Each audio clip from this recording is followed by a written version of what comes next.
How's it going, YouTube? In this video I will be fighting Slave Knight Gael from the Ring City DLC for Dark Souls 3. This is a very challenging fight in my opinion, but maybe I just suck. I had to use 2 summons, but almost died multiple times. Same along with the summons, they almost died multiple times.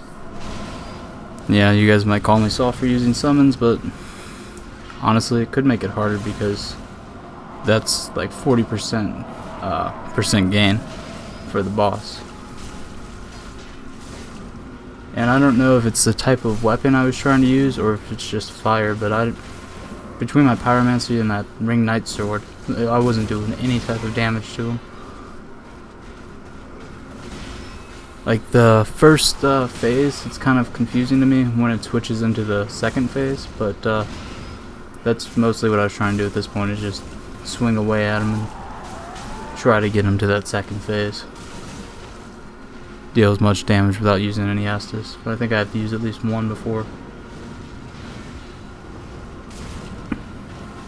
Luckily, the people I had with me were pretty good.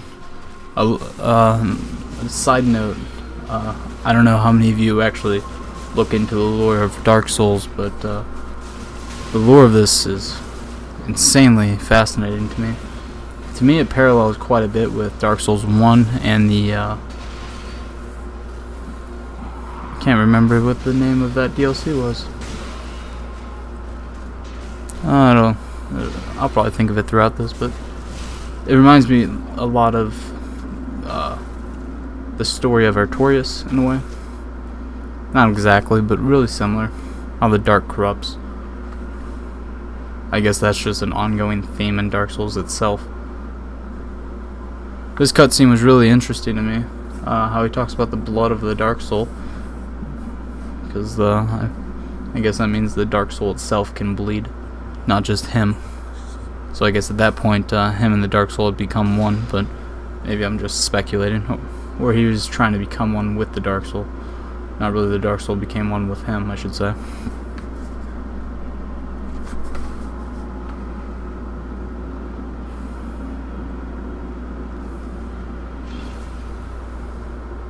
I think it's interesting that no matter where you're at in the boss room, whenever this phase happens, it automatically brings you to this little arena, just a little bit further down from where we were originally fighting. And then this is when things get absolutely insane. My first time going through this phase, I was not ready for all the different sorts of magic that he uses. And the automatic crossbow. It's actually what I ended up using his soul for. I thought it was a pretty cool little trinket, I guess you could say, weapon. I don't know if I'm going to use it, but probably more likely to use that than I am his actual sword. Even though in my opinion it's badass, just on this character I was trying to stick to pyromancy and straight swords. See, he just, it looks like he doesn't have much health left, but in honesty, with his defense bonus in this second phase, I feel like he gets even more of a defense bonus. This is much longer than it takes in the first phase, and right there, I almost died so close. He just deals so much damage. Like, I hate safing normally, but with a fight like this, I have to. Or had to, I should say.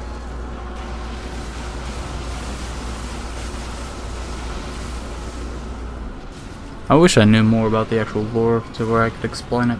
I mean, I know enough to where I can kind of understand it, but I don't know enough to explain it, which is not knowing enough of it, in my opinion.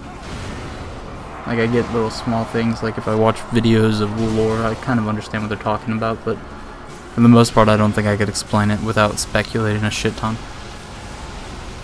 I don't think I'd be able to cite my sources too much. It's way too many items to remember. That's just my opinion, though. The story itself, though, is insane. I love the Dark Souls story. The music's so epic. Going along with this crazy fight.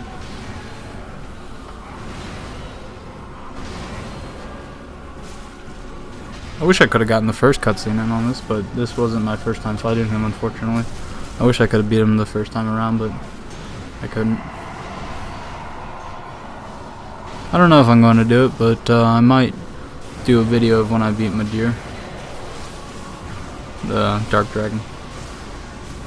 Which again reminds me so much of the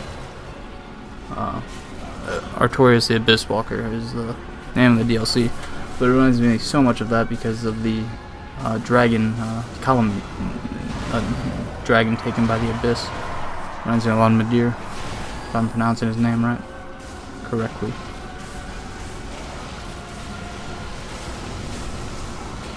I was just trying to stand off, have my teammates aggro, and just launch those Vestiges at them. Which, even for those attacks, they weren't doing much, which is kind of unfortunate, but made it fun, I guess. And we beat him. I mean, obviously it was going to happen, but one of my favorite fights in the entire Souls series. It's pretty great. Everyone switching to the Mimic helmet, or not everyone except for just one guy actually. Alright, now in this part of the video, we will be switching to the next part of the game and what happens after you beat Gael. You'll get to see a little bit more of the lore. Alright, we'll see you there. Okay, so you just travel to the Painted World and you go to the chapel bonfire, or the church. That's probably wrong there too. And you go up the ladder and do as I do. Some real interesting dialogue coming up. Ashen one, thy gift of flame has taken root, and Uncle Gael will soon bring the pigment, colored like the dark soul of man. You know, she's one of the most interesting characters in this series, in my opinion. Thanks, Ashen one. With this will I paint a world. Please tell me thy name. I would name this painting after thee. I just went ahead and said I don't have a name. We are much alike. Then I will name this painting Ash.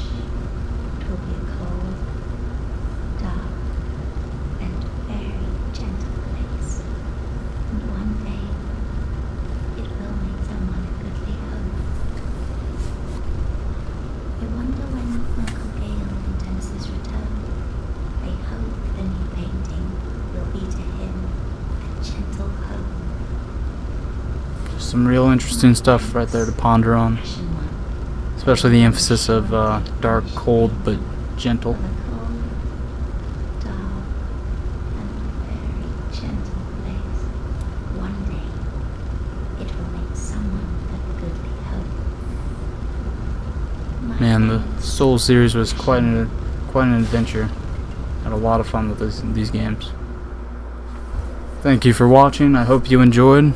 Like, comment, and subscribe for more.